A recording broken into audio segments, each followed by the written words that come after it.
Underdog Daily with your boy, rotorun, solo run, OG. Walk around the lobbies here, draft whatever is in plain sight.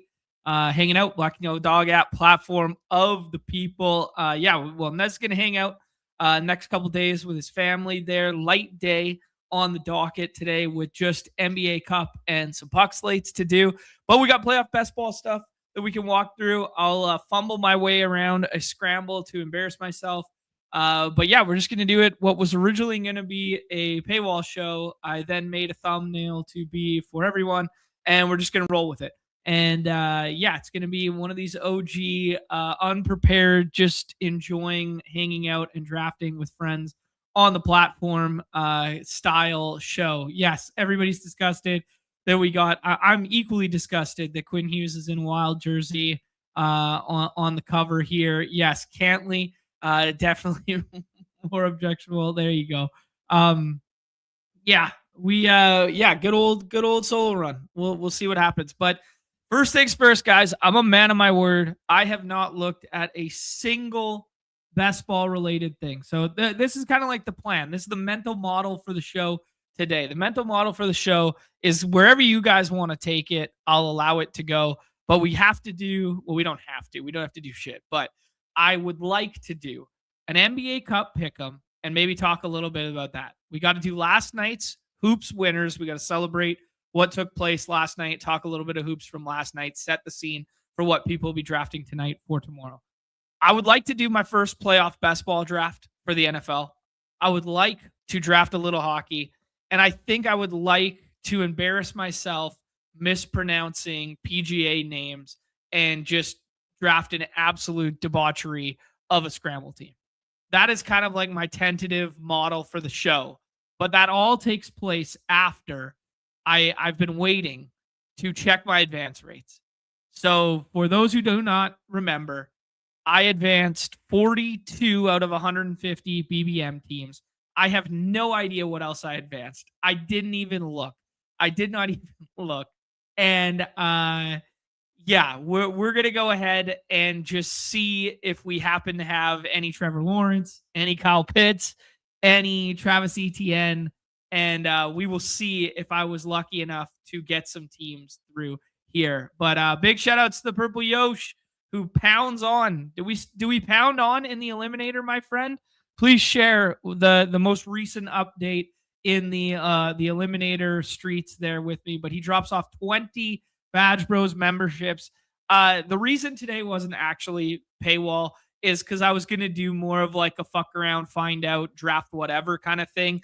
And I do think, the membies would love to watch that sort of stuff, and an additional show is good value. But tomorrow there's going to be a high dollar NBA slate for people to actually win good money on the platform off of. So tomorrow's going to be the paywall, the paywall show tomorrow. So we'll go with that. And there we go. Purple Yosh. Yes, sir. Insane comeback and sweat on to the semifinals in the Eliminator. Love that, man. Keep going. This is incredible. I can't imagine that sweat. That's got to be one of the best sweats on the platform right now. Yes, Best Ball Viper. The people don't get it, man. I practice what I preach, man. I'm completely hands off. I'm just living life. I'm out here having fun. I'm watching the games. I'm enjoying completely agnostically. I do not look at my teams, dude. I do not look at my teams. Okay, Purple Yosh tells me it's in the main channel of the Discord there. Okay, I will check it out in half a second. I faded the Discord all morning. I had a couple tags in the Discord. I faded the Discord all morning because I did not want to see if anybody tagged me or posted anything in regards to this advance rate because we needed the live reveal here. Okay, so methinks we go here to the BBMDB here, and we just search my name and we just find out, right? That's all we're gonna do. This is the big sweat. All right, guys. 42 out of 150. What happened? Oh my God. Three. All right. 3. We got 3 shots on goal left. All right. All right. I mean, that's not what you want to see when you drop 42, but I understand that this is probably the hardest round to advance from. They're all hard. My second highest scoring team ended up third place in my lobby. We advanced these three teams. Let's take a peek, skis, at it here. See what we're working with. Oh my god, I thought this was Sam Olsen. That looks so close to Sam Olsen if you just look quickly. We had, oh my god, this was like actually like a sweat last night. We had a Tua, Rogers, Anthony Richardson team.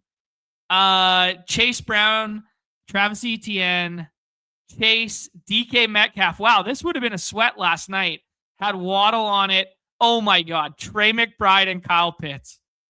Never elite tight end, just always double elite tight end. Love to see it. So we play Trey McBride in our flex. We play Kyle Pitts as the tight end one. This team is dust. This team sucks, right? Alec Pierce, De'Ami Brown. We have no running backs. This team sucks balls. All right. On to the next one. Trevor Lawrence, Bryce Young, Matthew Stafford. Okay. Derrick Henry, James Cook, Travis Etienne, Blake Corum, and Tony Redacted. Okay. Now we're cooking. AJ Brown, we can live with it. Devontae Adams. Damn, that hurts. Devontae Adams, and then Golden Downs, Shaheed. Oh man, that Thursday night sweat of Devontae Adams playing that's gonna sting. I don't think he's gonna play. We talked about that yesterday on the Primetime Palooza show. Oh man. Okay, TJ Hawkinson, JT Sanders, and Juwan Johnson. So not needing McBride. Man, we effectively hit the nuts with the running backs and quarterbacks because not needing McBride, Pitts, Goddard, or Waller to get through, that's kind of nuts, man. And just getting these 8 points from TJ Hawkinson. Wow, this is a dusty-ass team. It started so promising, guys. It started so strong. I guess we just like, man, I guess we just hope one of these wide receivers, Matthew Golden, just finds his way. Coker's kind of coming on strong. Shout out to Leone for hyping that one up on the ETM stuff over the weekend there. He liked that skinny stack and liked that Coker's underlying metrics. All right, last team. All right, Jalen Hurts, Jordan Love. Not bad.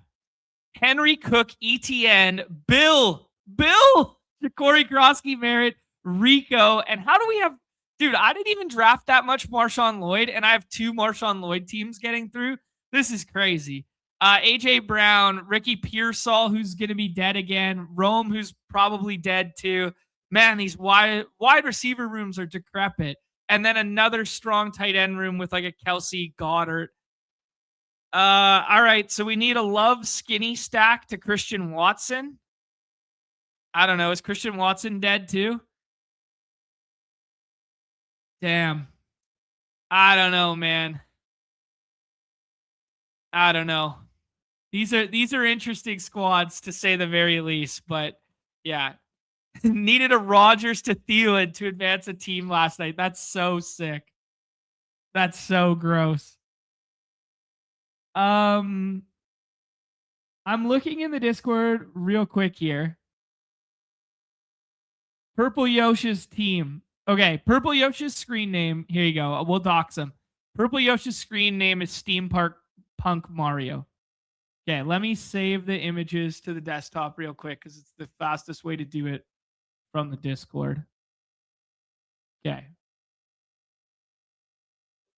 I'll take a look.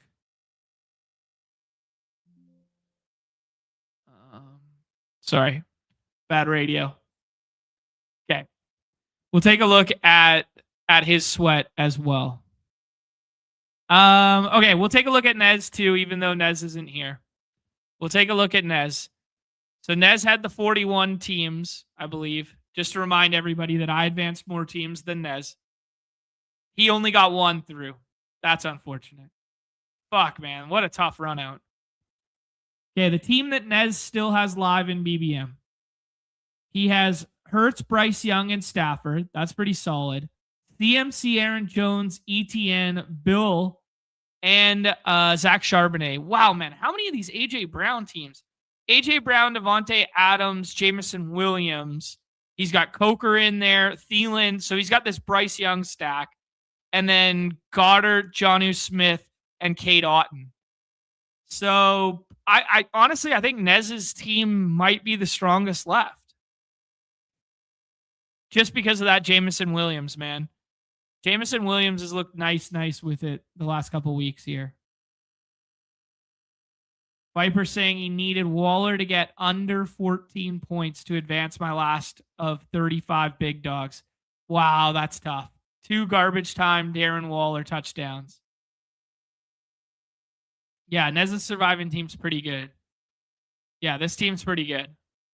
I think that team's probably better than any of my teams remaining.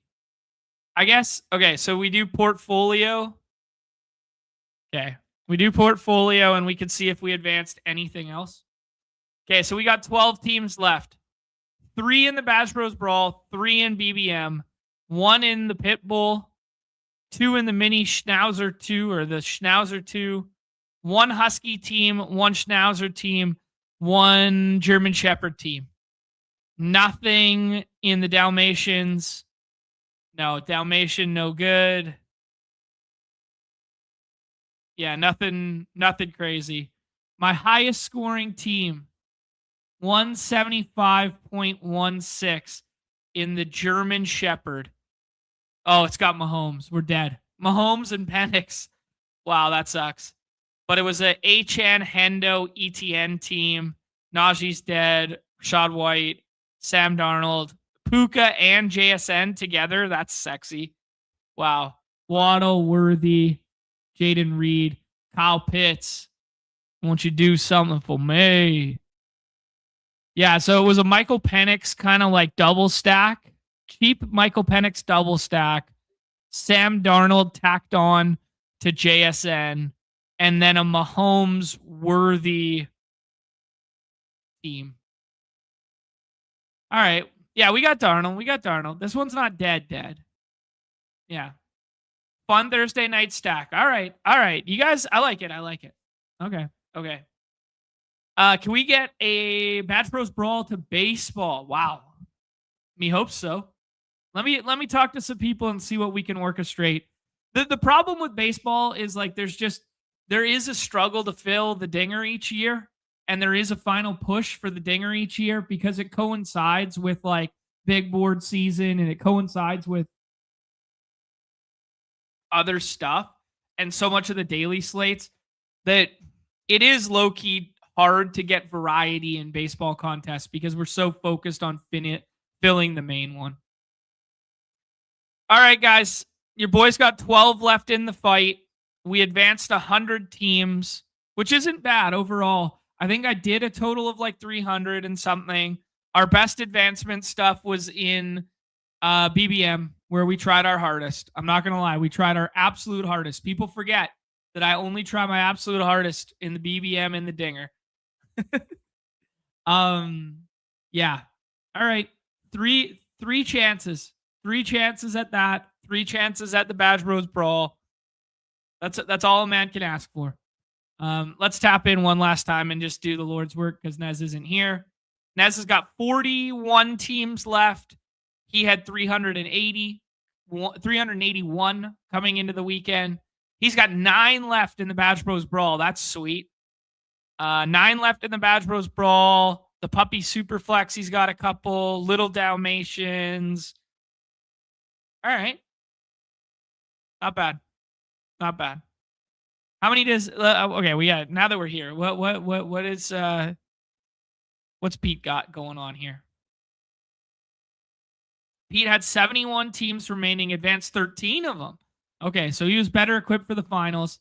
He's got 3 left in BBM as well. So hopefully he's got some better shots on goal than I do. 2 out of 4 in the Chow Chow. That's good because I think the Chow Chow was like a $50 one. One left in the Badge Bros Brawl. He went 1 for 1 on the Badge Bros Brawl. Okay. 2 in the Husky. Love to see it. Love to see it. All right, guys. That was the big sweat, man.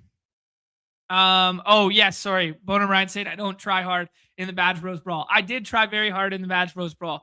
If people remember last year, I was traveling as it was closing. We thought it would last the weekend, and it was so popular that it wasn't going to last the weekend when we first launched it on like the Thursday that week or something like that.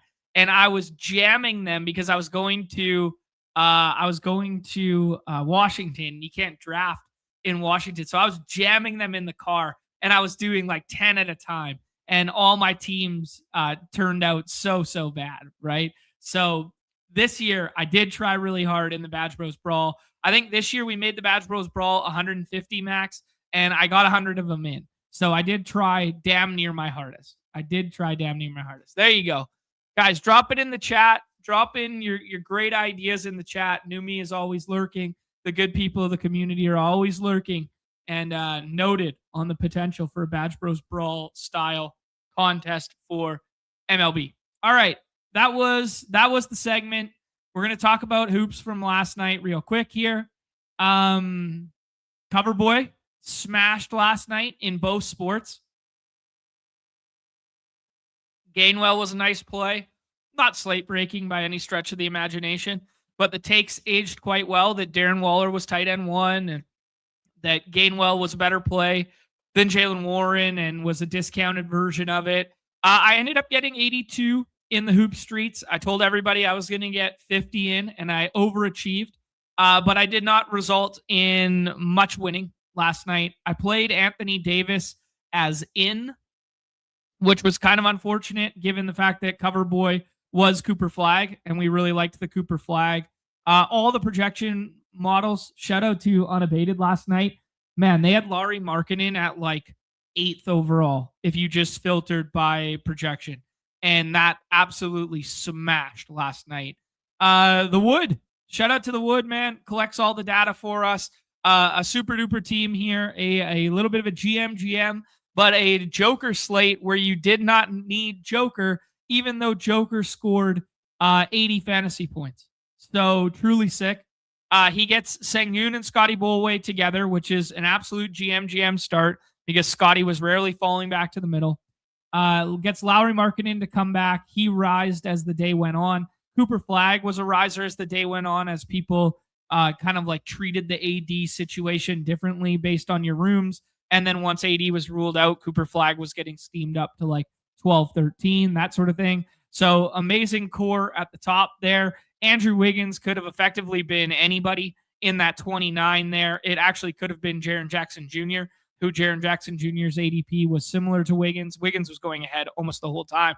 And we joked all day yesterday, man, are we ever going to see ceiling again from Jaren Jackson Jr.? And he goes old school Jaren Jackson Jr. with 5 blocks last night and goes 31 real life basketball points after we joked how done we are with Jaren Jackson Jr., how he's killed us for years here. Yes, no Joker Cade teams for me. Yes, AD absolutely screwed us. Yes, it was weird, man. I said on the show that I didn't think he was going to play. It was the same left calf. It was the same calf he missed 14 games with. They said how cautious they were going to be with him. And then we went crazy with it when they all went through shoot around, right? This is interesting. So Davis brings up something that I wanted to talk about because shout out to Rolly Doinks yesterday. Is that how you say it? Rolly Doinks or I'm butchering his screen name. But he was in our draft yesterday and I said I loved what he did. He thrust up a game environment and paired it with Joker. So he had Joker at the 101, and then he pulled up Keontae George and he pulled up Cooper Flag in that rare combinatorial ownership slot of 12 and 13. If he had done, instead of Keontae, he had just done Lauri in that spot, he might have won the slate because you get 80 from him and then you go ahead and you pull up. So like the optimal, I was thinking about this last night, that the GMs still would have lost to the optimal if people were more daring to just call their shot on the best plays. Because you could have gone Joker at 1, and anyone could have drafted this team. Every damn time you could have drafted this team. Joker at 1, Lowry at 12,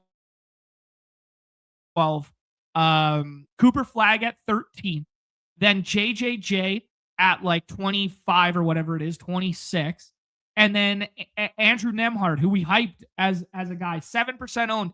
Andrew Nemhard you could have had with the 36th pick, and then you could have just taken Wiggins, or there's probably a better answer to the question than Wiggins right there, but you could have just taken whoever the ADP was right there, as long as it wasn't worst pick on the board, who we said over and over again, Santi Aldama.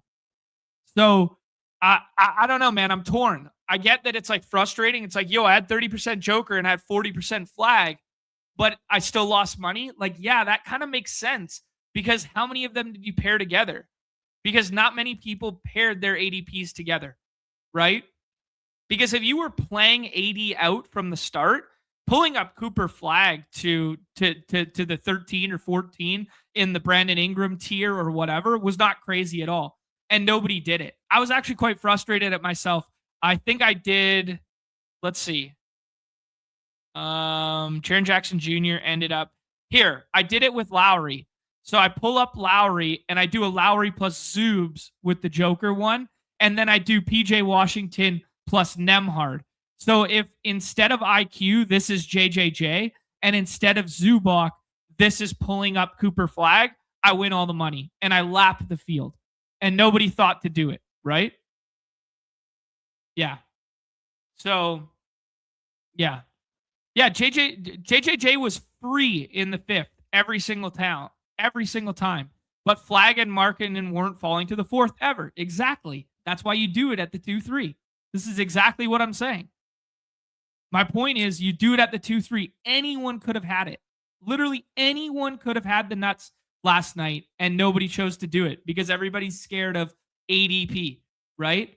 Like, I did it a couple times by pulling up Flag. I did it a couple times by pulling up Lowry, but I didn't do both, because if you take the Zubac and turn it into Flag at pick 12, which is 5 spots ahead of ADP, and then if you take IQ, who was actually a faller in this draft, or right at there, and I just pull up JJJ from pick 28 or whatever, I move him 5 picks, I win all the money with this lineup, right?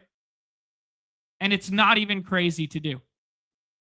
It wasn't crazy at all. You just had to tell yourself the story that JJJ is the guy he used to be, and Jaw's still on a minutes limit, which we knew. And then you just tell yourself the story that AD sits and Cooper Flag's emerging, and he's going to be the first 18-year-old to go for 40 points, 40 real-life points in a basketball game ever. Not crazy. And then you get the 7% own Ryan Nemhard, who not enough people were drafting, who I was drafting a lot of. Anyways, losing night for your boy, but I mean, I wouldn't get hung up on the notion. Like, people get hung up on the notion. It's like, oh, the Wood won with a GM. It's like, yeah, but you still could have beat him. You still could have beat him if you played better. So that's my takeaway from last night, is that I didn't play well enough to pull up Cooper Flag alongside Lowry, even though one was the cover boy and one was the highest projecting player relative to his ADP on the slate. And then just pair him with the best fantasy asset in all the world in Joker. And then play Nemhard and PJ, who I loved. Yeah. Anyways. There's my soliloquy. There's my rant.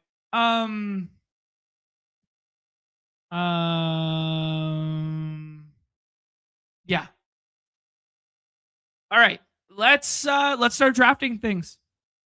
I said it was all nothing but drafts after we figured out the BBM, after we figured out the advance rates, and after we figured out last night's big winner. Shout out the Wood again and all that he does in this community.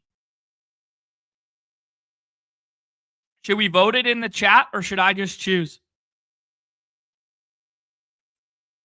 Should we vote it in the chat, or do I choose? Come on. I need an interactive show today. This is like a paywall show, but forward facing. CFB playoff, you won't. You're right, I won't. But I can. But maybe we will in a second. That would be truly tragic. Okay, you guys voted out in the chat. I'm going to give us our NBA pick'em for the night here. I'll do the NBA pick'em first. We're going to do NBA Cup pick'em. I'm excited for this game tonight. I think it has potential to be a really good game. I think Wemby's probably going to be on a minutes limit, but I do think he probably starts tonight. Knicks are 2.5-point favorites, 3 by the unabated line at home. 234.5. I hate the spot for Josh Hart. I love the spot for Cat. I hate the spot for Brunson. I'd love the spot for Wemby if he was playing full. I have no idea what the Wemby minutes are going to look like. If you gun to my head, 22 to 25. Could they play him 28? Absolutely. Do they care about the cup? For a young team that missed the playoffs last year, does winning the cup matter to kind of solidify like that it matters? Yeah. I think it might. I'm playing Josh Hart lowers tonight. It's the scariest thing in the world because he's the only player in the NBA. But I'm playing Josh Hart lowers tonight. That's where I'm at. I think it's a Cat night. I think it's a Cat night. I think it's not a Brunson night. Although Brunson could go off against anybody. But I think it's not a Brunson night. I think it's a Cat night. And I want to play some lowers alongside it. Let's take a look at unabated real quick. Their projections are not out yet. So we can use the market-based ones and see if we can cook a little something up here.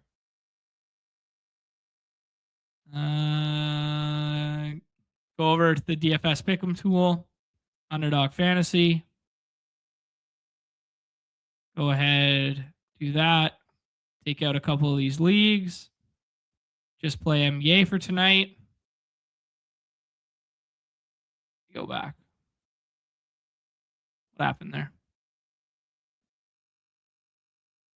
NBA projections aren't out yet. Okay. Just use the market-based stuff for now then.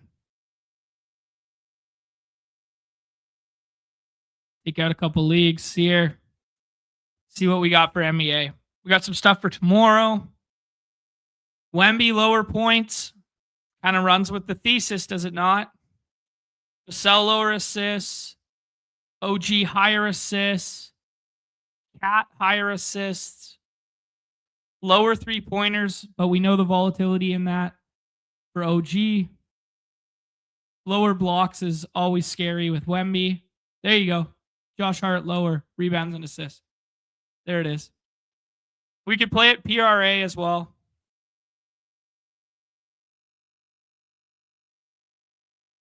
I think if you guys had to ask me my favorite spot tonight, it's probably Castle or Harper. Fox could play a lot tonight. Both teams are probably only going to play 9. I'm actually really interested to see if the Knicks play big and they start like they go back to like Josh Hart off the bench and play Mitch, Rob, and Cat together. I don't think I would. I think I'd keep running this same lineup and play Cat at the 5. But I'd just be interested. All right, let's do this. Rebounds plus assists. We're getting a little bit of a dock there. Lower on that. Lower on the Brunson points. Lower on the Wemby points because he only plays like 22 minutes or whatever. Higher on the Cat points or higher on the Cat PRA?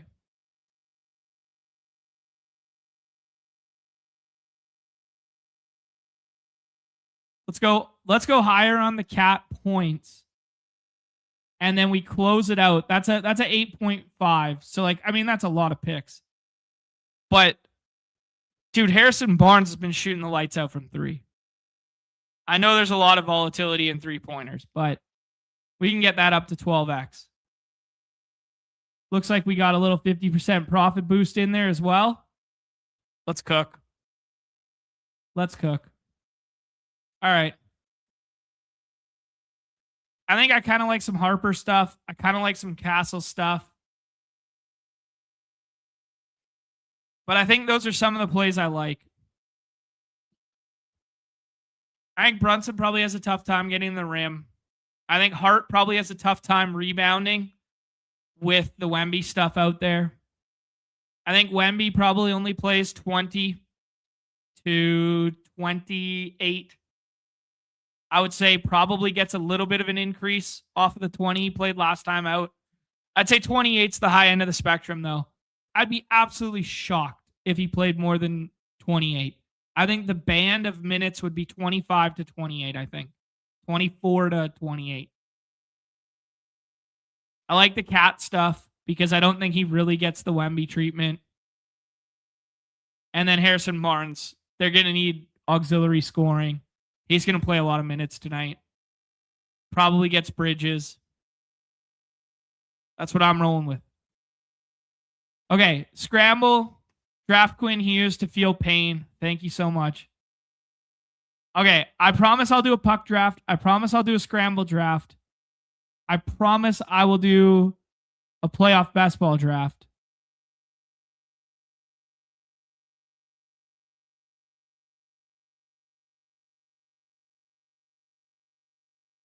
I'm the complete wrong person to ask this question to, Saber. Complete wrong person to ask fantasy-related hockey home league trades. Okay, playoff basketball. All right. Okay, first things first. Puck draft. Let's get in here. It's the fastest. 2 spots puck draft. I went with the avatar change there. We got 10 games of puck on there. Evergreen reminder. There are so many free resources.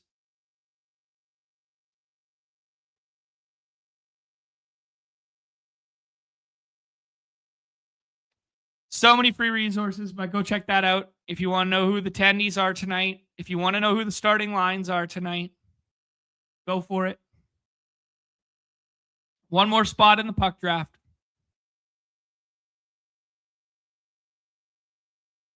Still thinking about these rotations tonight a little bit. I mean, San Antonio, obviously it was 1, 2, 3, 4, 5, 6, 7, 8, 9. Yeah, they only played 9 against OKC. That's the 9 that I had in mind. Wemby played off the bench. Wemby paid 20.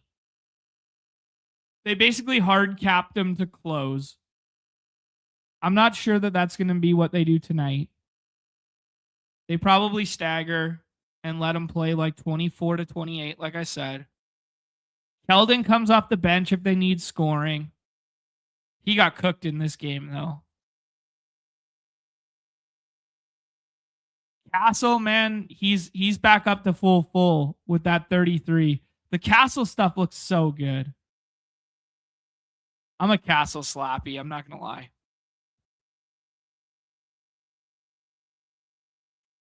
All right, let's do this. There's Brian. Brian's got the Christmas spirit out here. We got the Christmas spirit out here. All day Ray's not changing it up. Blake's not changing it up.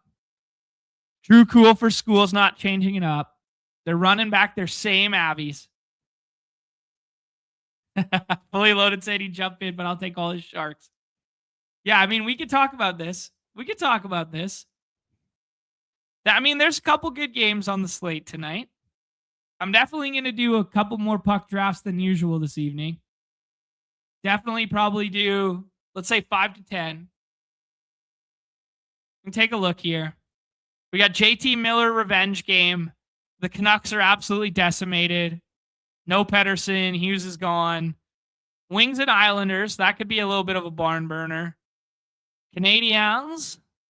Montreal Canadiens and the Flyers. Nobody's really taken much of that game. They're pretty buried. Connor Bedard's hurt. Separated his shoulder on a weird-looking face-off.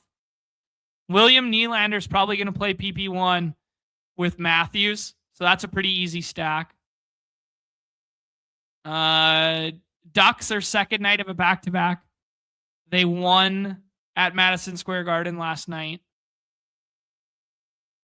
Utah's missing Logan Cooley.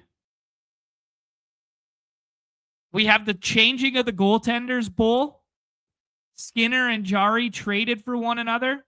Okay, I'm going to take Matthews, and we're going to try and set up this Matthews and Nylander. Nylander's buried here, but I think they'll probably be playing together. Makar comes back to us if we want it. We don't have to push up Nylander now. He waits.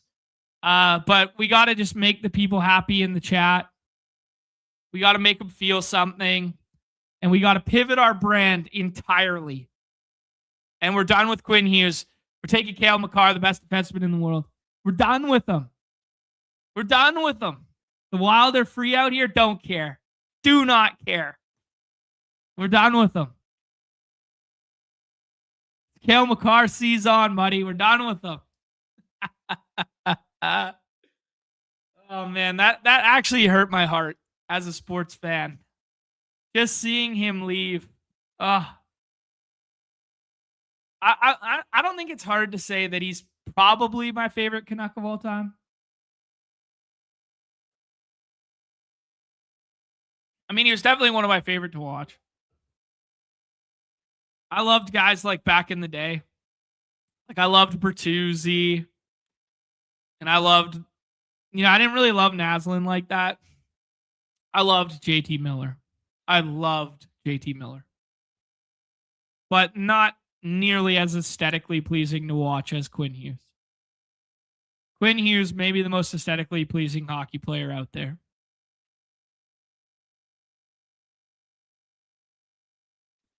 I know. Oh, Numi's got a chance to go watch Ovi tonight.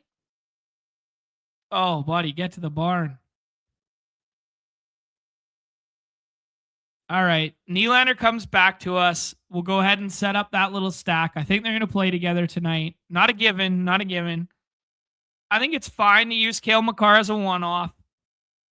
Hyman's on fire right now, but I don't really want to play Hyman without somebody else.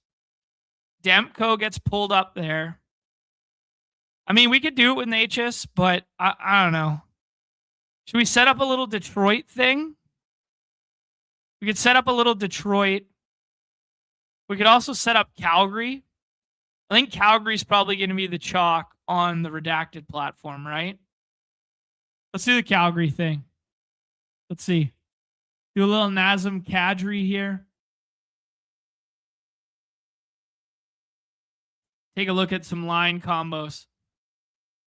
Also, guys, if you're playing NHL for the first time tonight, just because there is no other daily sports on the platform, let me show you here. You guys can check out the line combinations on Daily Faceoff here. I dropped the Daily Faceoff in the chat there. But if you go over to tools and click projections, they actually have projections for Underdog right here. I don't know how good they are, but very reputable site that, they got DeBrincat up there quite high. Kadri's up here. Yeah, so they got some projections. So a lot of good free resources if you are unfamiliar with puck. If you're unfamiliar with puck, just stack up some lines. Try and get 2 players on one line, 2 players on another line. Mix in a defenseman. It's really good if they do. It's really good if they play power play 1 and like line 1 together. You get correlation, in both regards. I'll go back here and see who the next highest projecting Flame is. Oh, they're buried. Take a look at the lines here. Matt Coronado, maybe? Morgan Frost? Neither of them are playing with Kadri, though. Kadri and Huberdeau, Coronado. What about Farabee? Oh, buddy. Doesn't even have an ADP. He doesn't even have an ADP. Nobody has touched him. Holy smokes.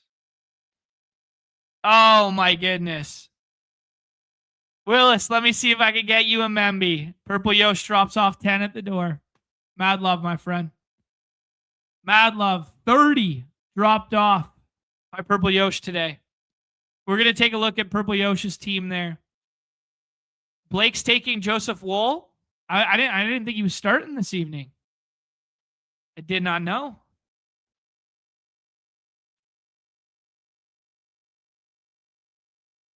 We could take a little goal Caulfield down here.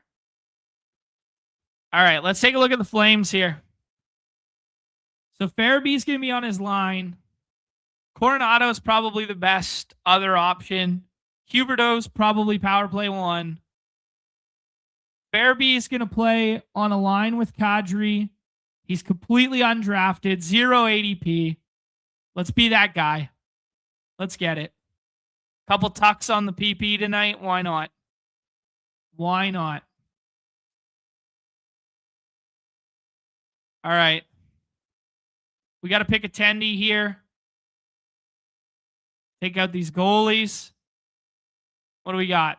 Blackwood, Wool. Wolf? Wolf still there? Oh, buddy. Dustin Wolf. Kadri, Farabee, Dustin Wolf in a back and forth affair there. Makar as a one-off. And then a little skinny stack of Matthews and Nylander. Love to see it. All right, Hank's all over it. Wool was on the ice this morning. All right. There we go. Okay. That's what we're doing. There it is. That's the official team. Matthews to Nylander. Kadri to Farabee. Dustin Wolf shuts out the lowly Sharks, who were once hot and now aren't as hot. And then Farabee has to scroll the F down. Doesn't even have an ADP. Love it. All Day Ray taking the good BC boy, Tristan Jarry here in his revenge game matchup. Love it. Love it. All right. Okay, let's take a look here. So I promised Purple Yosh that we'd take a look here. And he just dropped off 10 more Badge Bros memberships. Purple Yosh advancing 50 dimes, advancing in the eliminator with a Purdy, Stafford, Russell Wilson team. Russell Wilson there for moral support and leadership. ETN, Jacobs, Kyron, pour one out for Cam Scattle, boys, mount up. Javonte Williams. Sutton, Chase, Jawan Jennings, nice. 2 touchdowns. Devontae Adams and Rome. So we're going to need a little something from one of those guys to get healthy this week. Jalen McMillions, Michael Wilson. A scroll the F down, Michael Wilson on a non-Kyler team. This guy had the playbook. Goddard, Kincaid, Fannin. Nasty work. Nasty work. Let's see who he's going up against. He's going up against Lamar Jackson, Justin One-Hand Herbert, and Cam Ward. James Cook, Travion Henderson, Achan, Judkins. This guy has no moral compass drafting Judkins, and Justice Hill. All right. He's probably got a slight leg up in the quarterback department. Running back's pretty even there. He's got a Puka, Godwin, Shaheed, Pickens, Bateman. Your wide receivers are way better. Your wide receivers are way better with the exception of Puka. We really need Devontae Adams to play ball and take 1 touchdown away from the Rams. The community as a whole really needs Devontae Adams this week, myself included. Nez's team included. Okay.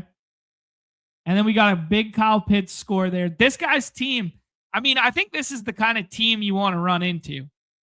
Famous last words. But I think this is the kind of team you want to run into that's propped up on the Kyle Pitts score of last week. Best of luck to Steampunk Mario.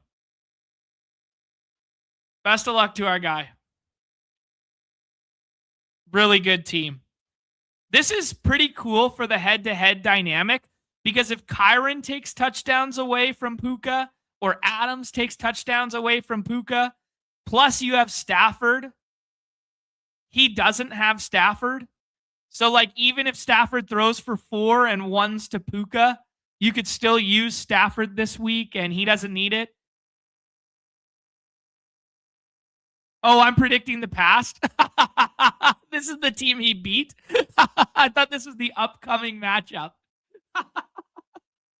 That's so good. That's so good. Oh, that's funny as hell. So this week's pod is not out yet. That's funny as hell. I thought you were giving me the next week's matchup. Oh, good shit. Good shit. All right, guys, that's a puck draft. What's up next? Should we do a little football? Let's do a little football. I have not done a single playoff contest yet. The Mitten, the Summit. Oh, Summit, that's nice. A little 3 maxer. The big Mitten, the Gauntlet. All right, who's going to draft a Gauntlet with me? Let's do it. We're not going to look at shit yet. 3 spots in the Gauntlet. I did see 2 things on the X machine today, though. Obviously, ETR's got their projections, and Legendary Upside has their projections. The Solver is capable of functioning with the playoff stuff now. The Sidekick functions alongside these drafts as well. Oh, this is cool. So in the team projections, we could see the playoff odds, the bye odds, the Super Bowl odds. Wow, very cool. Wow. Very cool little widget added here. Yeah. Yeah, because I was going to share with everybody that I saw this earlier, that Lev did a little tweet here. I'll still put this in the chat. But basically projecting how many games could happen there. A lot can shake up this week, though. So this is the current playoff picture. Let me give it a couple zooms here. But a lot can change this weekend, right? Like, a lot's still going to change. But, like, the Ravens have a head-to-head versus the Steelers left. Rams and Seahawks could flip this week if the Seahawks beat the Rams at home. They're 1.5-point dogs at home. Let's see what else is here. Chargers get the Cowboys. This is a huge head-to-head this week for Carolina and the Bucks. Carolina shot themselves in the foot by not beating the Saints. So then the Bucks vaulted back into playoff contention. Steelers and Lions. Lions could play themselves back in. Okay, let's see here. So Josh Allen is ranked 4. Yet his ADP is 2-1. They want me to take JSN. All right, I'll play the homer card. I'll take JSN. I think if you do Josh Allen, though, you can do 1 quarterback builds, right? This is very handy that they do the NFC, AFC thing in the widget. This is very clean. I had not used the solver for this yet. This is my first draft. That's very clean. So, like, in a dream scenario, if this bracket is finalized, right? If this bracket's finalized, like, you're going to want, like, 1 AFC team up here. Then you're going to want, like, an NFC team down here and an NFC team over here or something. Like, very similar to the playoff contest for NBA that we talked so much about.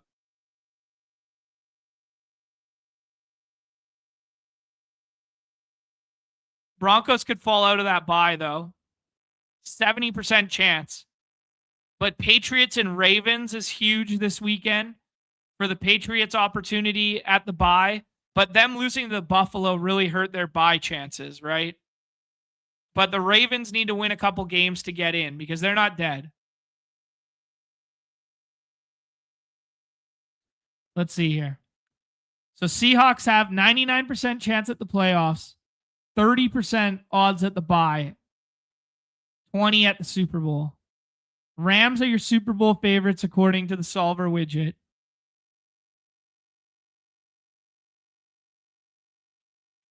Okay.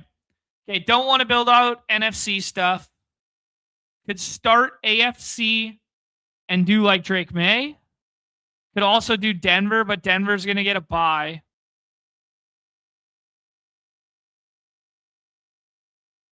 Let's do Travion. It's interesting. The solver wants me to do Devontae Adams. But maybe that's just overweighting ADP because I haven't changed the settings yet. I think I want to kind of like build out a Super Bowl matchup instead of like backdooring a Super Bowl matchup. But that's probably like peak.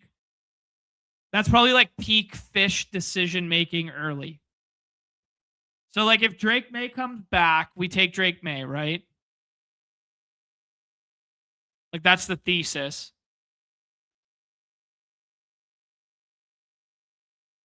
Yeah, he's already got an AFC team. There we go. Nico. Okay, so people like the Texans. All right, we'll take Drake May. This could definitely be a 2-quarterback team still, though, even though you take like QB2 in parentheses.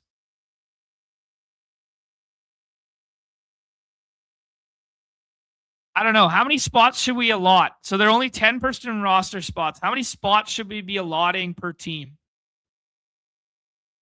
Like, it's so different than like, it's way more like hoops than it is than like baseball. Because in the baseball playoff contest, we would just onslaught 2 teams and like be done with it, right? And it would just be like, okay, we'll build a 4-4-4 and onslaught 2 teams or whatever. You know? 3-5-3 onslaught 2 teams or whatever. That doesn't add up, but you know what I mean. Okay, ETN. So he's setting up. This is interesting. So he's got 2 NFC teams and he has 2 AFC teams there. 2 NFC teams and 2 AFC teams there. I think we take Ken Walker, right? We stay in our lane for a minute. I mean, adding Gibbs isn't the worst idea in the world either. And then giving ourselves Lions. And then because my thoughts are New England's ADPs are going to be free. Okay, let's take Gibbs. Let's take Gibbs. Nobody else is going to take Seattle, right? Nobody else is going to take Seattle. Because, like, you don't want Seattle without JSN. Like, period. Because we're still playing a fantasy game here. Bash Barty's going onslaught Rams.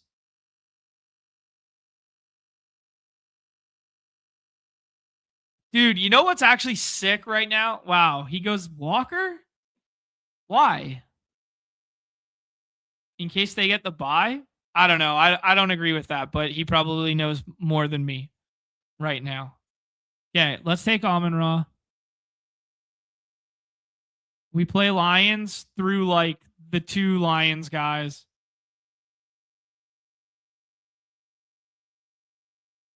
Yeah, Lions only 40-ish% chance to make the playoffs. Yeah, that's the issue, right? 40% right down here. 5 to make the Super Bowl. They're definitely going to be a team that falls.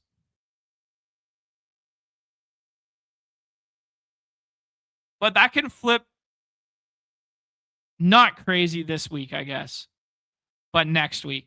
We can look at Lions' remaining schedule in a second.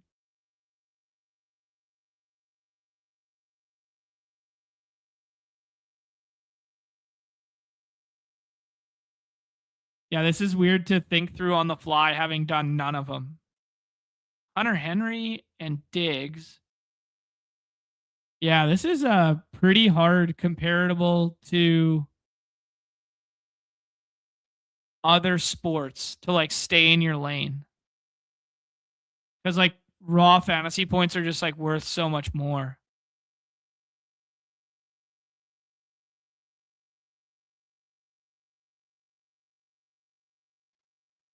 Huh.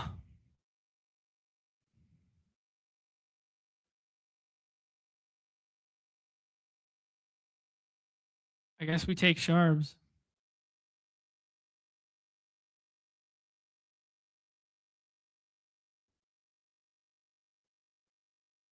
What else do we got for the Patriots? I think more than 3-team builds are bad, right? Like just in a vacuum. This is what I meant by flounder on the fly, guys. This is the good stuff right here. Figuring it out on the fly. I think Keyshawn Booty's probably highest floor ceiling combo. I think 3 running backs is probably a good place to cap. I mean, we could also take JMO here because we've made such a heavy Lions bet already, but somebody else is already building out New England, so I don't think anybody's going to take naked JMO. So who are the underpriced teams right now? Like the Jags are pretty cheap. Green Bay is pretty cheap. Tampa Bay is free. Like completely free. So like there's like this dichotomy every single time you're on the clock of, do I take a lesser projecting player on a team I want to push through, or do I take the high projecting player? Or do I take the high projecting player basically? But like we got Chicago. Like I don't know. Sean's doing Eagles. So all he cares about is filling a roster for the Super Bowl around Eagles. So he onslaughts Eagles. So he's got 4 Eagles. And then he goes 2-man like this. And then he just tacks on AFC pieces. Is that the move? I think this just is JMO, right?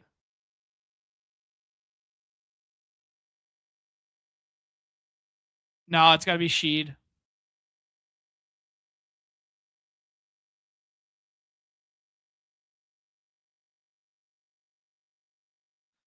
Yeah, I think we just go like, I don't know. Seattle Onslaught now feels bad. But I think Sam Darnold and like AJ Barner or something like that, or like Cooper Kupp. Bears are free. Tampa Bay is free. Ask Yellow Screen Nez for the takes. All right, we're going to study this draft board a little bit after. Okay, we're going to take Sam Darnold. I guess the dream is with this team is nobody gets the bye, right? So like New England ends up playing that first game. Seattle loses on Thursday night and has to play the first game. And then the Lions find their way in because they still have to play the Packers, question mark?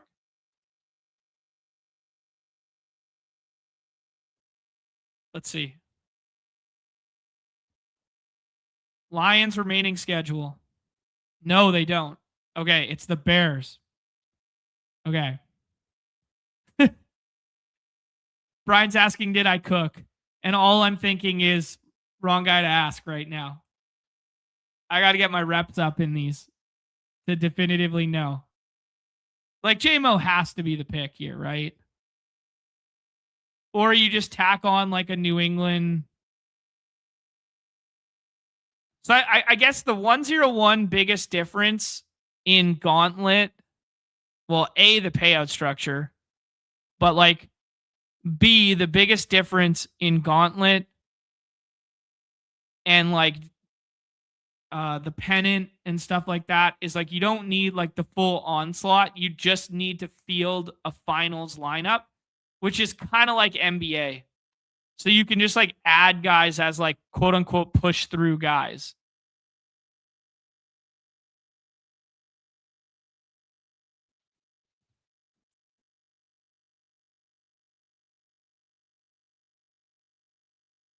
AJ Barner, fuck it.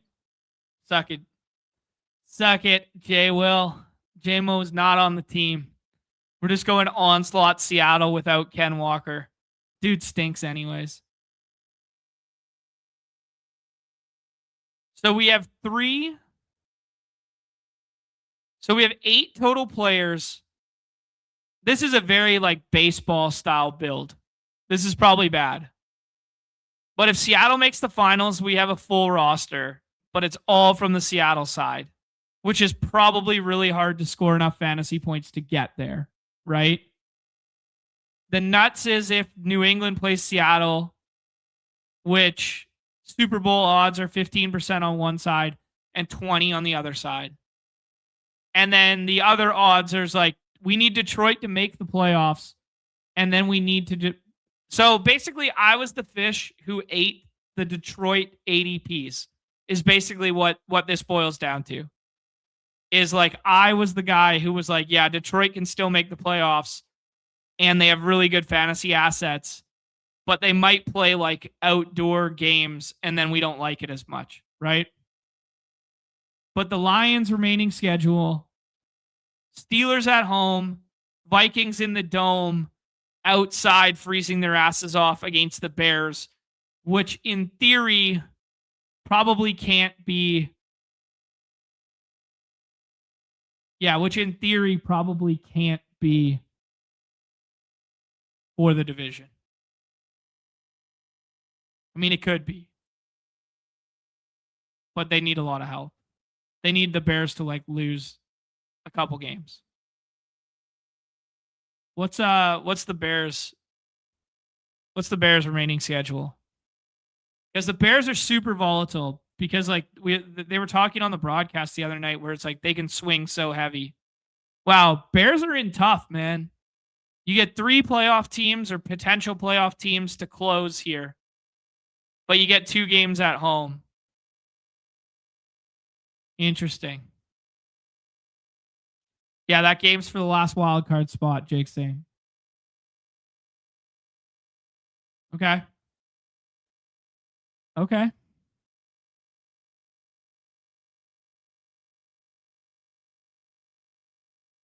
Do I go Schultz or Pearsall? I think you do the Schultz stuff. If you're doing the AFC stuff. Yeah, Captain Jane saying you don't have to take Detroit that high. Sees Gibbs fall to 50 plus. Yeah, that's what No Bo Sox just said in the chat too. Is he falls further than I did.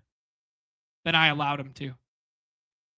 Okay, so our first team in the Gauntlet, a 2-3-5, which looks pretty standard, pretty chalky build. Everybody was kind of 2-3-5s, a couple 1-4-5s, a couple 1-3-6s. Yeah. I mean, what's the nuts here? That you just play 2 running backs? Yeah, because you can only play 1 in the flex. You have to play 2. Yeah, so 2-3-5, 1-3-6 if you do like the Allen teams or something like that. Okay. So we do a May and Darnold, and then we do Hendo, Gibbs, and Sharbs. In hindsight, we probably shouldn't have taken Gibbs there, knowing that Gibbs would fall now, and we take Ken Walker there. And then we build out the Detroit stuff later, and we take like Diggs. Oh, no, Diggs didn't make it back. We take Henry here instead of Sharbs. So the 2v2 is Walker at 27, Henry at 34. Yeah, and then you kind of take like 2 Lions at the end, or we could have picked another team to do it with. Yeah. Little Ty Johnson, Keon Coleman. So full. Okay, let's go down the line here. Bash Barty goes with the Super Rams stack. So he goes with no Kyron, but he gets Corum in there. Then he takes Walker, which I thought was weird. But I guess he's setting up an NFC championship game. But if the bracket ended tomorrow, they wouldn't make it that far to play one another. So I guess the hope is Seattle becomes a 2 seed or a 3 seed and plays on the other side of the bracket. But if they lose to the Rams, yeah, maybe that pushes them to a 6. Okay. All right. So he sets up an NFC championship game. And then he goes Hampton as a one-off. Oh, no, he goes backstack Chargers. So he goes Brian Thomas as a one-off, Mike Evans as a one-off. So he gives himself another out at a championship game. And then he gives himself an out if the Jags make the Super Bowl, that he can field a full team with Rams versus Jags. And then he fills out Chargers backstack. Okay. Seems good. Brian goes with the CMC, Harvey, Marks. The quarterbacks are cheap. So he's doing San Fran plus Denver plus Houston. No CJ, but take Schultz at the end. Seems good. Seems better than mine, to be honest. Buffalo's going to kind of be the chalk, right? So AM Carter goes, I guess like what's the GM is kind of like Allen plus Cook or Allen plus, I don't know, Rams. That's kind of like the chalk. Everyone's chasing like Buffalo and Los Angeles as like the stack. So he goes kind of like onslaughty with Buffalo, which is interesting because if you're playing the daily contests, we play Josh Allen naked so much because he just like doesn't correlate that well when he hits ceiling. Right? It's interesting. Okay. And then he goes one-offs from the NFC. So he slams Buffalo's strong stack. So 1, 2, 3, 4, 5 from Buffalo, and then ones from the NFC. I think that's viable. I don't think it's optimal, but I think it's definitely viable because he gives himself Bills versus Rams, Bills versus San Francisco, Bills versus Green Bay, Bills versus Bears, Bills versus Bucks. And most of the guys that he has paired with the Bills guys are really good. All right. You guys are cooking a little bit. Like you guys got more reps under your belt than me for sure. Okay, so this is good. Eagles, like kind of like nut Eagles to start. Then AFC mini from like another high seed team.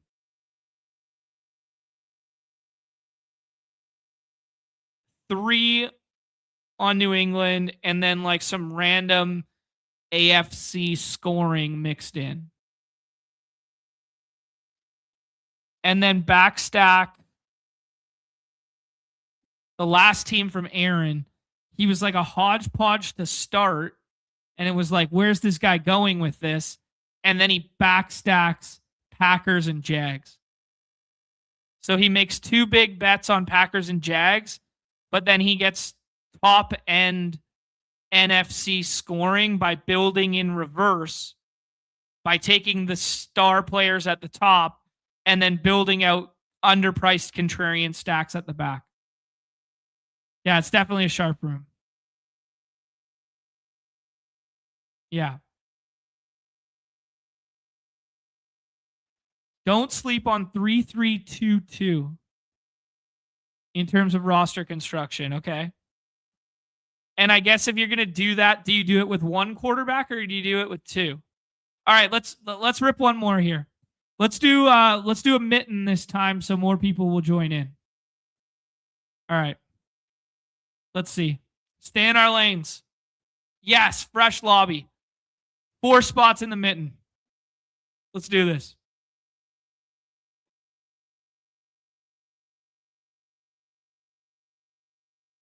So you open up, okay, Jake's saying you open up 4 Super Bowl matchups. And you only have 5 players in every Super Bowl combo. If you do the 3-3-2-2, and then the threes, I imagine the optimal way to do it would be the threes are from different conferences. So what teams would fit that mold? You could start with the Eagles because they're very easy to start with because their ADPs are like quite spaced out. So you could do like 3 Eagles to start, And then you could pick an AFC backstack team, which kind of looks like the Jags are your best bet because they're a little bit buried. Same with, I mean, Broncos are a little bit buried too. So you could do 3-3. Do you take both Knicks and Hurts then? Or do you just roll with one quarterback? And then you can backstack 2 from the AFC, 2 from the NFC. And you could do like a backstack San Francisco, which is probably my least favorite without CMC, right?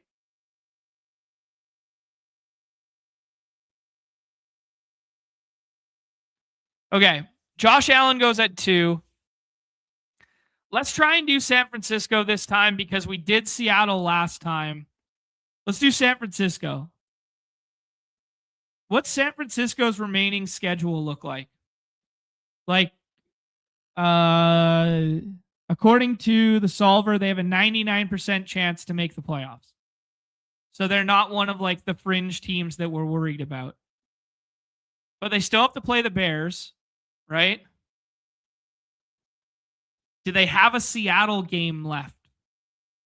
That would be huge. Yes, they do. Wow, that would be huge. So this last game.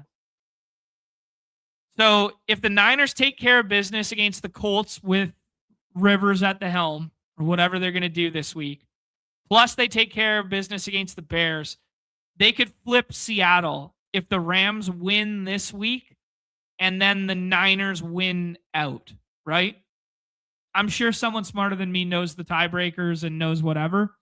But like that just bro science back of the napkin math right there, that seems viable. Interesting.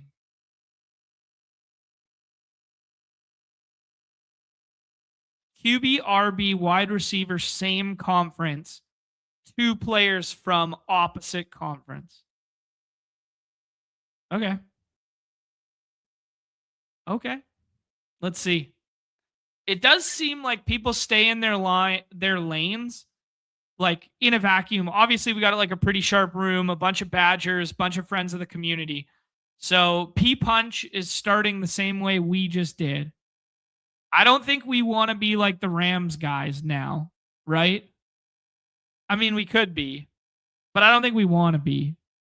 I think the smartest way to do this is to be Houston or Broncos. And let's do Houston. Houston's also one of those teams, man, where their defense is so good and they don't score enough offensively that they're like really happy to just like win 21-10 or 21-7, right? That even if Houston makes it to the Super Bowl, like how many pieces of the Texans could you like truly have to have, right? Like there's also archetypes of teams to discuss, right? Where it's like the Bills could score a shit ton, but it all funnels through Cook and Allen. The Rams could score a shit ton and it funnels through everyone, right? Like, but it's super condensed. I mean, people are going to start mixing in like Colby Parkinson and stuff like that, or at least they should consider. I think it's pretty obvious to take Kittle now. Our NFC team thus far.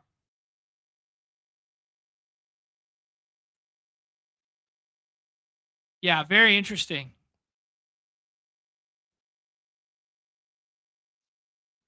Because like New England could score a lot of points and get there. The Bears would have to score points, but like they're low-key a little bit decimated on offense right now, and I don't know where it's going to funnel. Seattle could get there the same way that like the Texans get there, where it's like nobody really scores fantasy points and their defense wins them ball games with the exception of JSN. Like JSN's a really good one-off. And then you build out like Buffalo.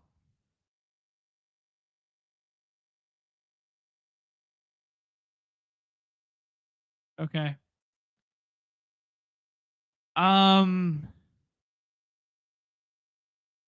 Woody Marks seems best. right? Okay, let's keep rolling with this idea. Woody Marks, Purdy, and Jennings, probably.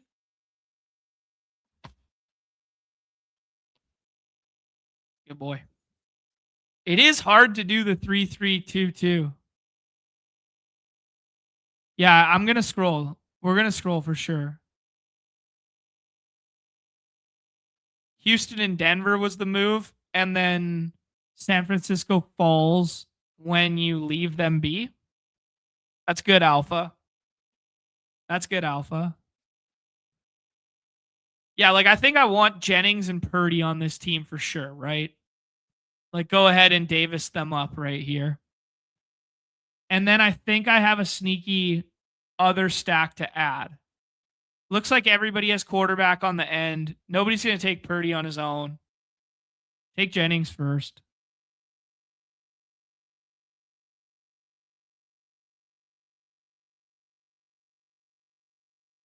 Like there's very few quarterbacks who can carry you.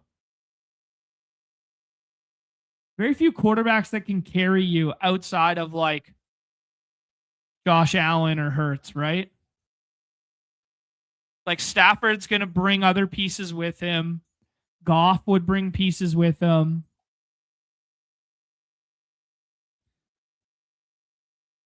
I think I got a plan. Okay, so we got 3 from the NFC team. We got 2 from the AFC.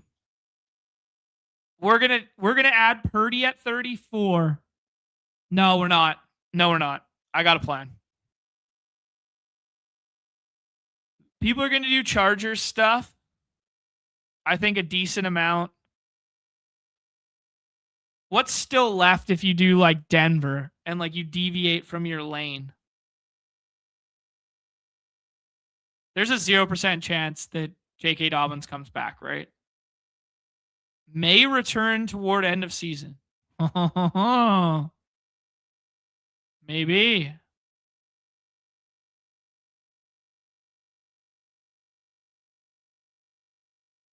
All right. I lied. No, fuck this. We got to take him. We got to take him. ADP matters, I guess. A little bit. Okay, ADP matters.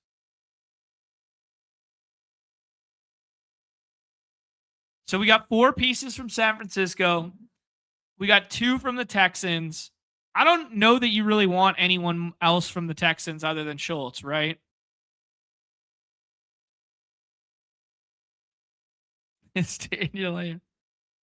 Yeah, Higbee with Rams stacks. That's an interesting one. Oh my God, I knew I should have taken him first. I knew I should have taken Derrick Henry first. I convinced myself that ADP mattered. I was going to build out the backdoor Ravens like Henry, Lamar, whatever. I think we got to go Chargers. No, Lad's gone now. Fuck, man. We got to pivot. Jags are done. Bo Nix. I guess we got to go Bucky and the boys. All right, Tampa Bay it is, but that's not fun. So we're going to do 2 on Tampa Bay because Tampa Bay could play San Francisco early. Take the snakes in the chat. Love it. Damn. Okay. So once original plan was backdoor Chargers. Then the pivot plan was backdoor Ravens. We got to take a look at Ravens' schedule. Because Ravens' schedule,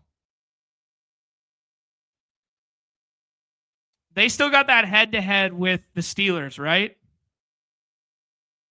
Wow, Ravens' schedule is tough. But Ravens could be like huge disruptors to everything. Ravens are never going to be cheaper than they are right now. Ravens are never going to be cheaper. And they could be huge disruptors with the Pats, the Packers, and then the Steelers head-to-head for the division. Okay. Dude, that's nasty. That's nasty. Okay, we're going to take Mike Evans here. I don't really want this to be a one quarterback team with Purdy. So I think we could do like a 2-man AFC team to close. Can you type AFC? That'd be a nice additive. I'm sure they're well aware, but if you could type AFC, that'd be nice little additive. Are the Colts going to make the playoffs? I don't really want Jonathan Taylor, and they don't have a quarterback option. Man, we really put ourselves in a pickle here. We have to take CJ. We put ourselves in a pickle because if we're not going to take, by missing out on the Lamar backstack, we put ourselves in quite the pickle that now we have to take CJ, which is fine. But I wanted another AFC team doubled in here. So we can take a one-off from the AFC, but the problem is if you're going to build this team with that in mind, you should take the one-off before.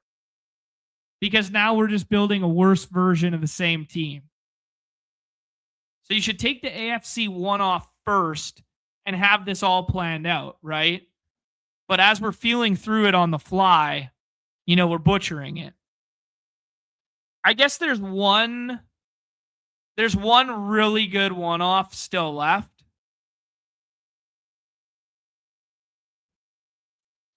Crazy to see some of the names down here, though. Like some of the guys that are already done. Dallas really needed that win. Is Dallas dead? Like officially eliminated after that Vikings game? I can't believe they lost that game and looked so bad. I thought they were going to roll. Yeah, Nixon Franklin was available for a while. You're right. I could have pivoted to that and just done like the Knicks skinny stack. But I think there's still one good one-off left. DK is like the best one-off in the last round, right? Like if we need an AFC one-off right now, like DK's the guy who's going to score the most fantasy points. I don't know that his team's going to go very far, but he's going to score the most fantasy points, right? You can see the ETR ranks in here. Like they're quite high on the Chargers. Like QJ has got a higher rank here. Rome's got a higher rank. Schultz has got a higher rank than this. Colby Parkinson's got a really high rank. What's Higbee's timeline, though?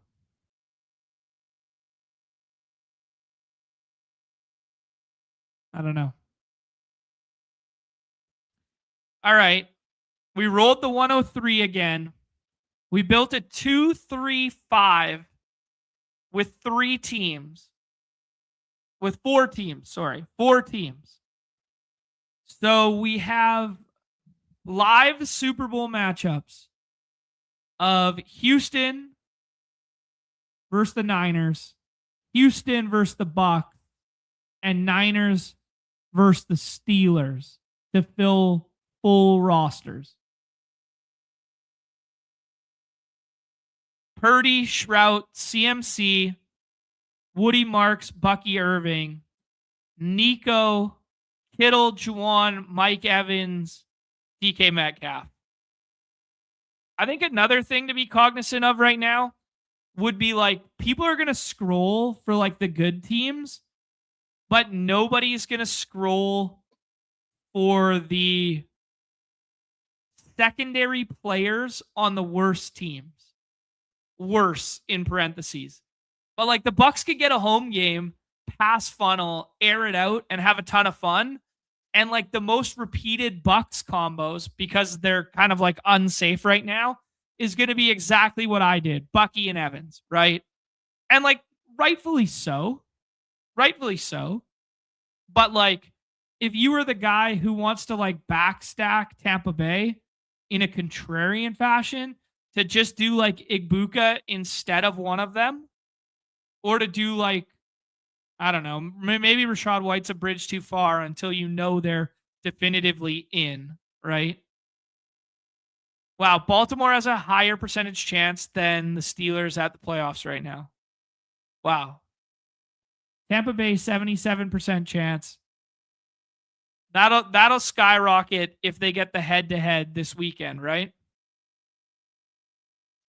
Like, that's the thesis.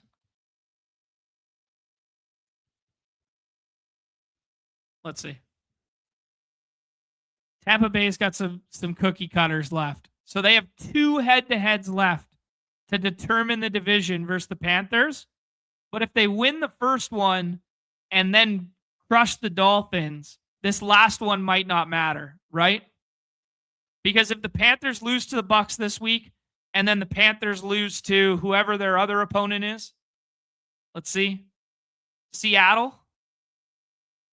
So if the Panthers lose to Seattle in week 17 after losing to the Bucs, it's curtains. It's Jover. So that last game wouldn't matter. But the Panthers, if they win, they could really disrupt things, right? Panthers beat the Bucs this... Man, that Panthers losing the Saints really fucking killed them. That's tough. That's tough. All right. Sharps goes undrafted in this one, but we took him in the 6th round of the last one. Good reminder. Emmanuel Wilson, that's a cheeky little scroll P-punch. Adding it to the Green Bay stack. That's pretty sharp. Harvey Sutton gets a Knicks fall. Does Sam Darnold plus Shaheed. There's certain guys that I don't think I would take without their wide receiver 1. Sam Darnold's probably the top of that list, right? Like, even in a 1-game sample, I don't know. We could go back and look through the entire season sample, but there's like a 0% chance that Sam Darnold's had a meaningful score without JSN having a meaningful score. 0%.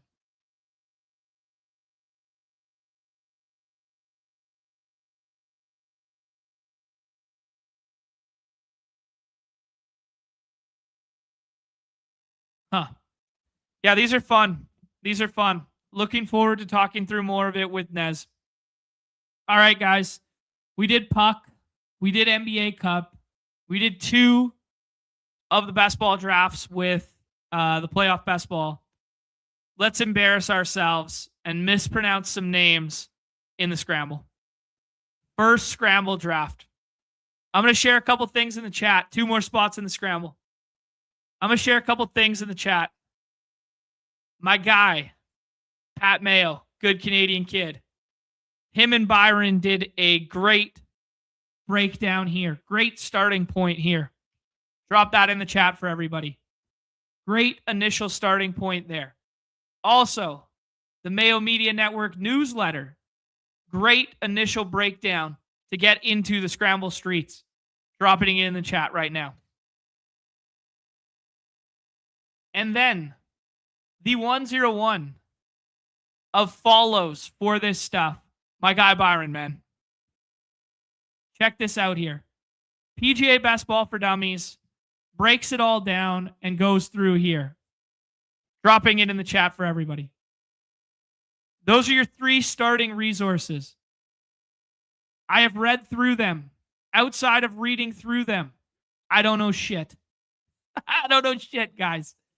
But a couple changes this year. They are rewarding placement finishes. So you guys can see they've added position scoring, placement scoring. So it's not just who made the most birdies, who had the most eagles, who shot below par. Because this was negatively impacting basically good performance on tough courses. It was negatively impacting. The 101 thing you're looking for is in the first round of this. And I don't know who the guys are. Don't ask me for the takes.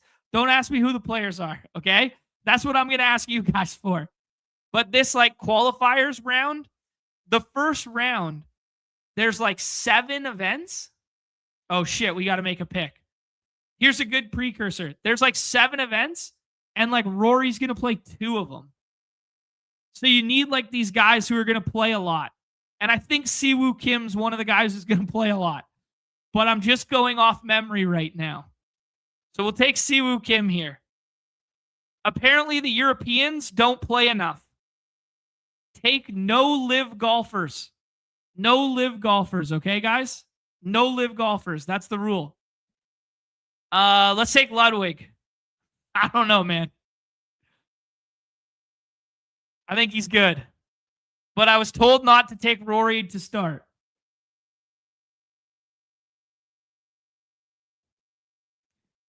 PGA best ball sweats are so fun. They're so fun. Don't take... No. Yeah, don't take Sunjin. Okay, good. We got Siwoo Kim. No live golfers. And we want like all these guys who are going to play all the dust tournaments. And there used to be a tournament to start it all off in Hawaii that everyone would score like astronomical, crazy scores.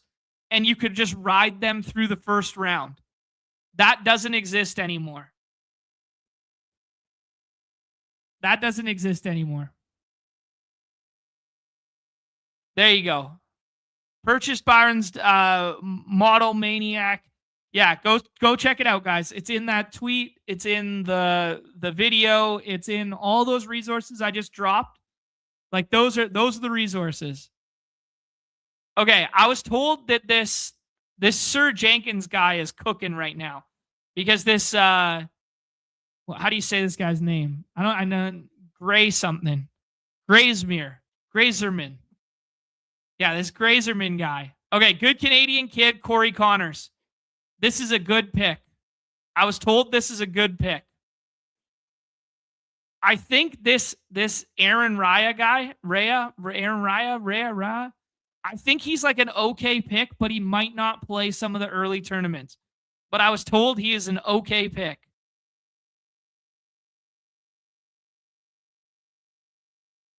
When's my next one?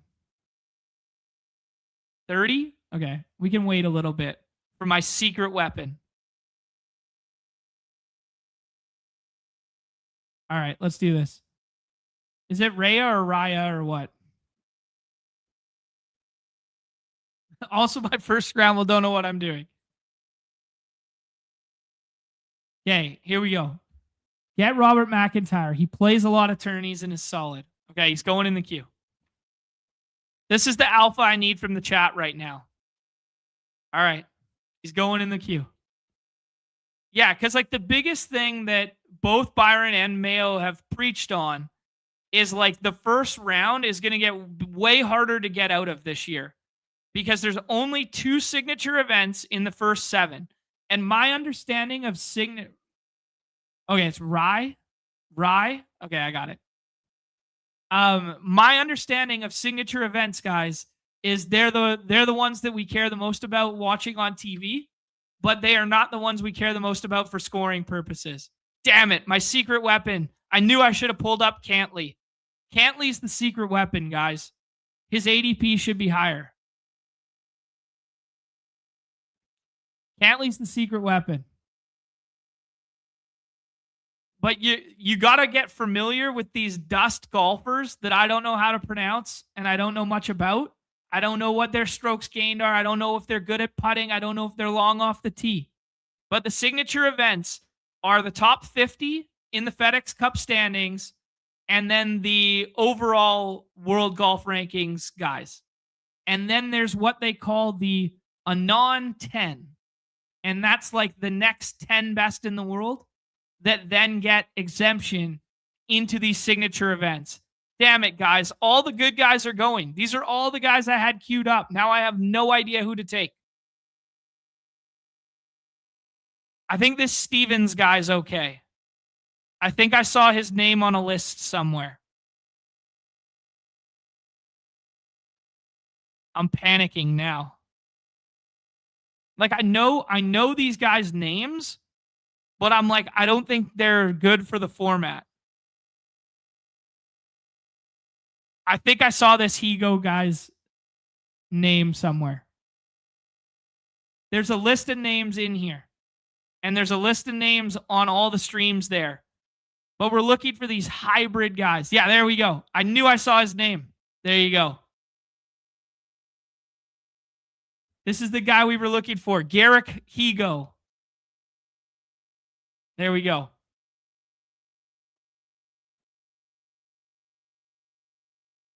I'm just going off what Mayo and Byron are telling me. There you go. So there you go. Sam goes next there. Valimaki. All right, I got to get some stuff queued up here. My guys are telling me Tom Hodge is going to play. Like all your household name guys, like I know Matt McCarty's like a good putter. I know that Wyndham Clark is like on the TV show and he's good. Shane Lowry is Rory's best friend. Like I know all these things. Matt Fitzpatrick is like the nerd who takes all the notes on every shot he's ever taken. But I don't know what like goes well. Okay, Tom Hoagie. Hodge. Who did I say? Hoagie? I told you guys I was going to butcher it up and embarrass myself, but I'm not afraid to do so for the people to make sure you guys find the right resources for that. Okay, so we're taking him. Davis Thompson is good. Davis Thompson is getting some love in the chat. Is Davis Thompson going to play the Dust ones? All right.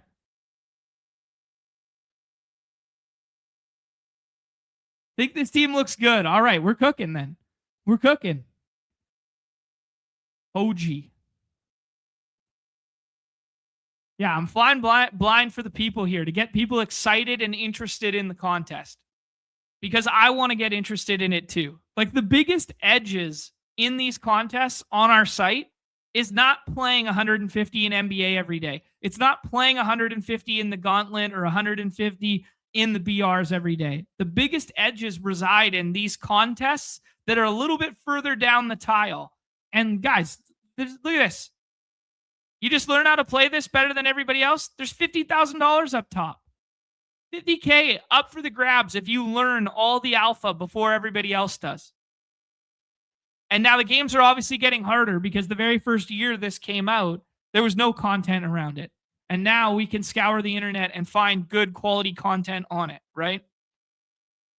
But my biggest understanding is we need like a hybrid combination of like guys who are going to play a lot in the shitty events and then guys who could win signature events, right? Oh, shit. Shit. Oh, no. I don't know who that guy was, guys. Fuck, I panicked. I started talking and I don't know. And nobody was telling me in the chat who to take. Like Justin Thomas, like there's a household name. I'm like, yo, why is he still available? But it's like, I don't think that's the guy you want. Let's take this guy. Jaeger. Steven Jaeger. Oh man, we're getting in it. Anne's a good Asian player. Okay. Does he play a lot of events though? Because I think we're looking for like pure volume to start, right?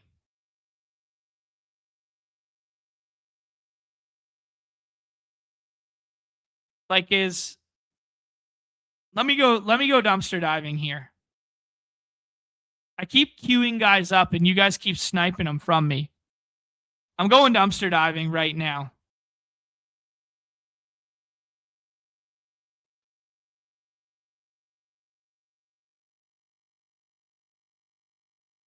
Who else is out here? Oh, I see one. Okay. I got one scroll the F down name that I'm ready with.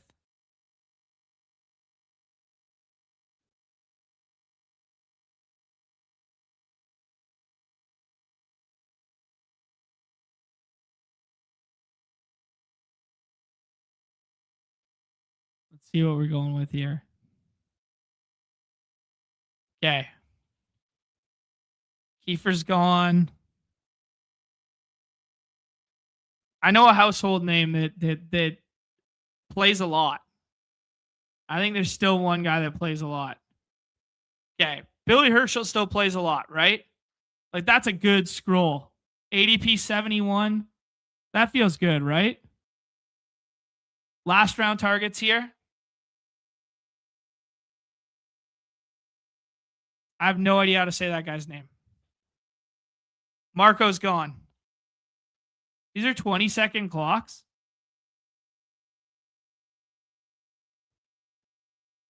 Here we go. No, he's gone too. Oh, man. You guys are selling me up the river. You're not paying attention to the draft board. Fuck. Jason Day's got cool clothes. Damn it. I feel like Jason Day plays like 5 times a year. And he's not like that good anymore. All right. Jason Day in the chat. All right. Question mark. JT's coming back from surgery. Can't draft. Okay.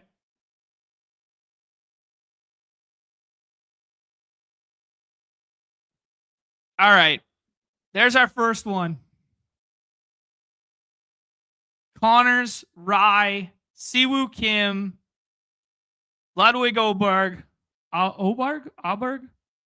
Samuel Stevens, which I think was a panic. I didn't think we wanted that guy. We got Hoagie in there. We got Davis Thompson. Hanan. He plays a lot on the Asia tour, allegedly. Billy Herschel. Steven, I don't know how to say this one. Yager. And then Jason Day, which is probably a bad pick. But lay of the land, guys, here, as I light my $10 buy-in on fire here. Lay of the land is like you get like Ben Griffin mixed in with these guys because he plays a shit ton. Don't draft the live guys.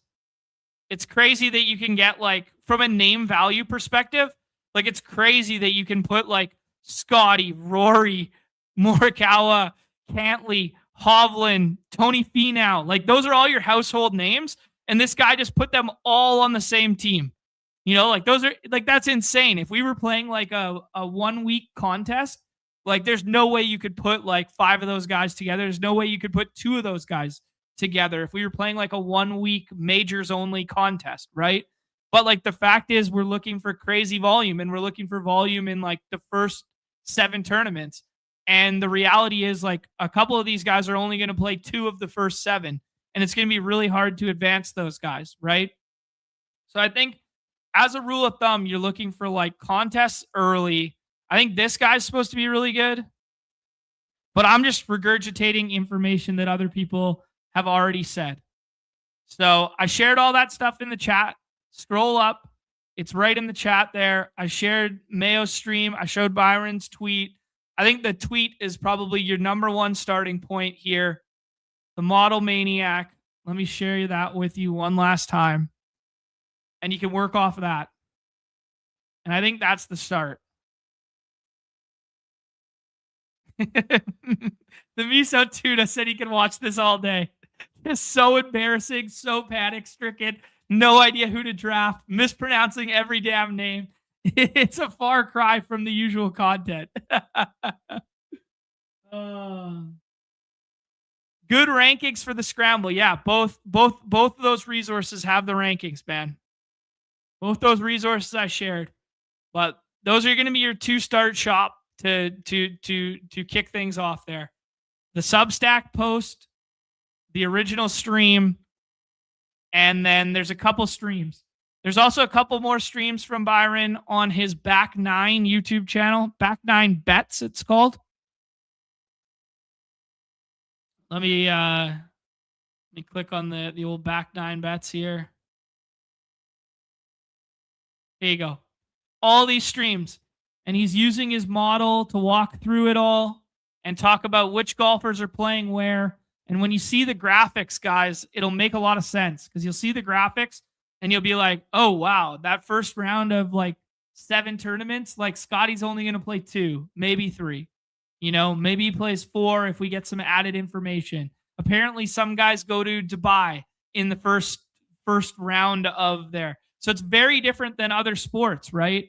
Because it's kind of like it's a little bit like playoff baseball, like where playoff baseball, some guys could get a bye and then get a 3-game sweep, and they only play 3 games in the first round, whereas the guys who play the wild card series could play 5 games, then play another 5 or play 3 games and then another 5-game set, and they play 8 games, and they're going to accumulate so many more points. But it's also like known, right? Yeah, but Scotty wins every time he plays. There's that as well, right? So, anyways, there's all the resources you guys need to dive into the scramble. I promise I'll do a couple more and embarrass myself on stream some more and talk through it with the people and butcher some names and that sort of thing. But I did really want to do a variety kind of hour show here, and 2-hour show rather, and bounce around the lobbies and do the puck stuff and do the best ball advancement stuff and go from there. Yeah, I'm going to watch the NBA Cup tonight. We'll talk about NBA tomorrow. I think tomorrow is going to be paywall, and it's going to be a little bit more of the same. I think we're going to do, maybe if people want, I think I could dive into my first baseball draft of the offseason. Maybe a sport where I actually know a thing or two and know some of the names in the player pool. I have not looked at ADP yet, but maybe doing a little bullpen tomorrow. I will do the breakdown of the NBA slate. It's only a 2-gamer tomorrow. So if you want to start collecting those GM combos, get in there early tonight and beat people to the rankings, basically. But yeah, I'm going to enjoy NBA Cup tonight. I'm going to play 2 games of puck this evening. I'm going to decompress the rest of the day. And then we're going to come back tomorrow and we're going to do a hodgepodge of everything that is on Underdog here, starting with NBA and then probably the bullpen. And then maybe if the people are dying for the content again, we'll rip another scramble. Big shout outs to the community here. Love this so much. Purple Yosh dropping off not 10, not 20, but 30 total Badge Bros memberships. Best of luck to Purple Yosh pushing forward in the Eliminator. Best of luck to you guys pushing teams forward. Pods will be out over the next day and a bit here. Payouts will be funneling into your accounts as you advance teams over the next couple days here. And welcome back, my guy Willis there. Best of luck in the puck tonight. I will be in the puck streets for a couple more drafts this evening. I will probably be in... Oh, it looks like we already got the $25 one's already filled. Damn. Okay. Well, I'll be doing some more Toe Drag Tuesdays this evening. Guys, do me a favor, hit the like, subscribe, notification on your way out the door. We'll be back tomorrow, or actually, let me correct myself. I will be back tomorrow. It'll be another rotorun solo run, and then Nez will be back Thursday for the monster NBA slate on Thursday, and then off and on the clock, we will break down everything football for you guys on the weekend on Friday with Pete. See you guys tomorrow, 2 p.m. Eastern. Everybody's favorite time of the show, the end. Peace.